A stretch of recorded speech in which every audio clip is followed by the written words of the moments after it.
Ouais. Je sais pas pour toi, mais alors parfois, j'ai vraiment du mal à choisir, à me décider. À tel point que ça m'est déjà arrivé d'aller au cinéma avec des amis et de choisir le film à pile ou face. Oui, oui. Alors je me demande, mais pourquoi est-ce si difficile de choisir? Pourquoi est-ce si difficile de faire un choix?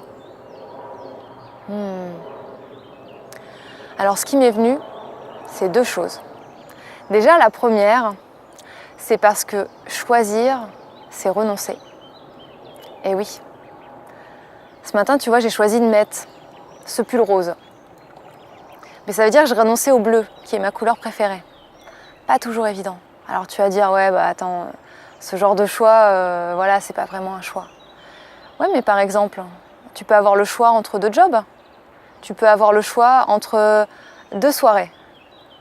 Tu peux avoir le choix d'aller au sport ce soir ou d'aller dîner avec des amis au restaurant. Hein? Et finalement, donc déjà, tu sais que choisir, c'est renoncer.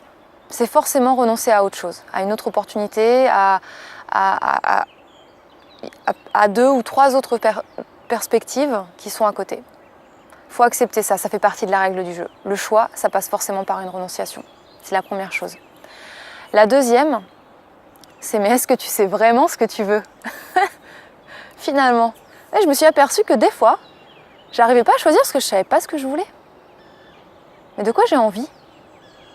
Et peut-être que finalement, le choix que j'avais envie de faire, c'était d'être posée dans mon canapé avec un bouquin, à écouter de la musique tranquille, à me délasser.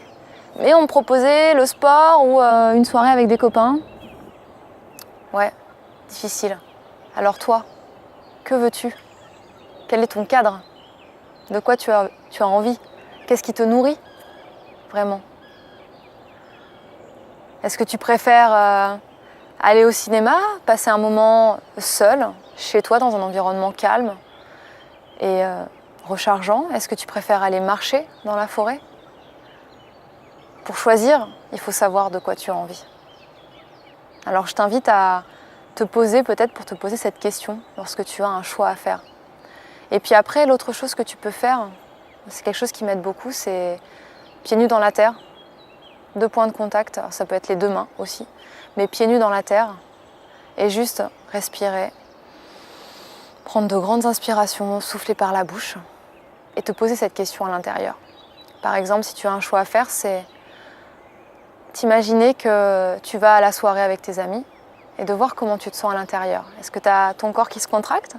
Est-ce que tu as plutôt ton corps qui s'ouvre et qui est joyeux? Et ça, c'est ta boussole intérieure. Et c'est important d'apprendre à t'y connecter. Parce qu'elle, elle sait toujours ce qui est bon pour toi. Voilà. Et ça t'évitera, comme ça m'arrive encore parfois aujourd'hui, et comme ça m'est arrivé très très souvent dans le passé, de te retrouver dans un endroit où finalement tu n'avais pas du tout envie d'être là et tu étais en colère pendant ce moment-là et tu profites pas du tout parce que tu trépignes d'impatience, tu dis mais qu'est-ce que je fous là? Pourquoi j'ai dit oui? Mais tu t'es engagé. Et quand, comme moi, l'engagement est important, bah, tu y vas quand même. Mais n'oublie pas, le principal engagement, l'engagement le plus important, est celui envers toi-même. Envers toi-même.